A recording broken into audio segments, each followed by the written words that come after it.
welcome to Inner Circle Guidance. Today we're going to be doing a collective reading, but for those of you who are new to the circle, hello and welcome. Don't forget to hit the subscribe button. I post new readings every single day.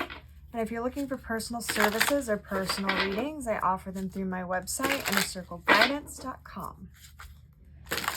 Let's find out what the circle needs to know today.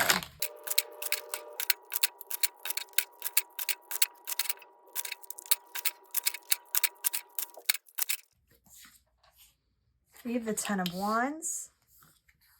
We have the Hanged Man. We have the Queen of Swords. We have the Fool. We have the Eight of Chalices.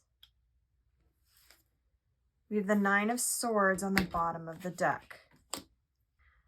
The Ten of Wands is telling me that there are certain burdens that you're carrying with you at this time. And I'm also getting the sense that you're allowing these burdens to feel like a heavier weight than maybe they actually are, or to have more power than they actually do. And with this Nine of Swords, we have this person who's just standing, staring into this goose's mouth like they've just completely given up. I'm seeing that you have given up on a certain situation, but you're also plagued by it. And what I mean by that is, with the Ten of Wands, there's a lot of these automatic thoughts that keep reoccurring in your head. This is a lot of what ifs. What if I had done this differently? What if I had done that differently? What if they had done this differently? What if I had said that? What if I had changed this? And you're being prompted at this time with the Hanged Man to surrender and release these what ifs. Find some time to ground yourself and to clear your mind, because what I'm seeing here is that if you can shut those thoughts up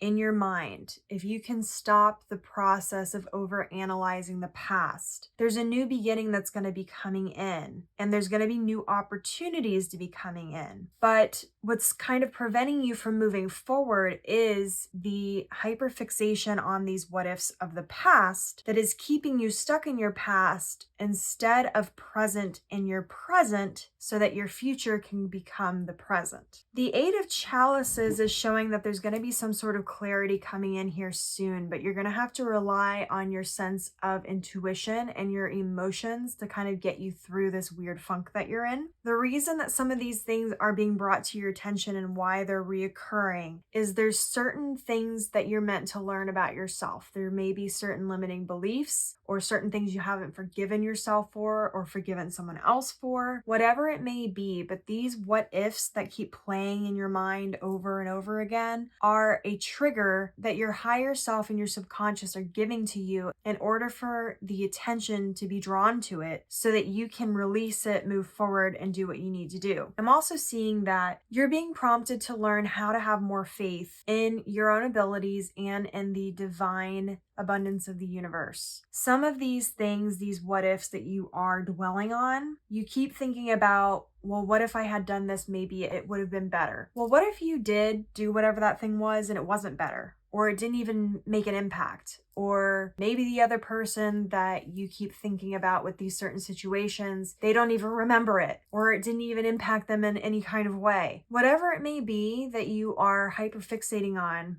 you're focusing on a particular outcome of the what if, when the outcome is technically unlimited, because you wouldn't necessarily know what the outcome would be unless you'd made that different choice. But the point of it is that you can't change the past, but you can change how you choose to move forward in the present and the future. Figure out a way to accept, forgive, release, all the things that need those three things. Offer yourself some grace in knowing that you are not maybe perfect, but that perfection is also not a requirement of love. It's not a requirement to move forward in positivity. So instead of feeling burdened and overwhelmed by these situations, or instead of giving into the consistent negative thought patterns, use it as a learning experience. Use it as a way to change your inner self-talk, to change your perspective on things. We talked about in Wednesday's reading how the act of healing is ultimately transitioning one negative energy or experience into a positive or a different perspective, energy, or experience. If you haven't watched that reading, you should go back and watch it because that will give you some help and guidance with this particular issue. But the more that you are continuing to feel trapped by these what ifs, the more you are then trapping yourself in them. So in order to release yourself and free yourself from this, you have to figure out how to come to terms with these thought processes and why they're repeating in the first place. Get to the root of what is really bothering you. The Queen of Swords is really good at communication, but sometimes really lacking when it comes to emotion. The Eight of Chalices is an indication that leaning on your emotions and leaning on your intuition is going to be needed through this process. Notice how there's no cups here on the table. Lean into your emotions and allow your emotions to guide you through the process. Sometimes the acknowledgement is enough to release it. Other times you need to take that negative energy that's stuck in that loop and you need to turn it into something else in order for it to be released. So take some time for yourself this weekend to figure out these things, figure out why these triggers are still being brought up, to figure out what it is that you're still holding on to that you need to release or that you need more enlightenment about or that you need to forgive yourself for in order to move forward. So this is your reading. If it resonated with you, don't forget to like this video and comment your affirmation down below. Your affirmation for this reading is, I am releasing the what ifs in my life. And as always, may your life be full of light, full of love, abundance, and gratitude. I'll see you next time.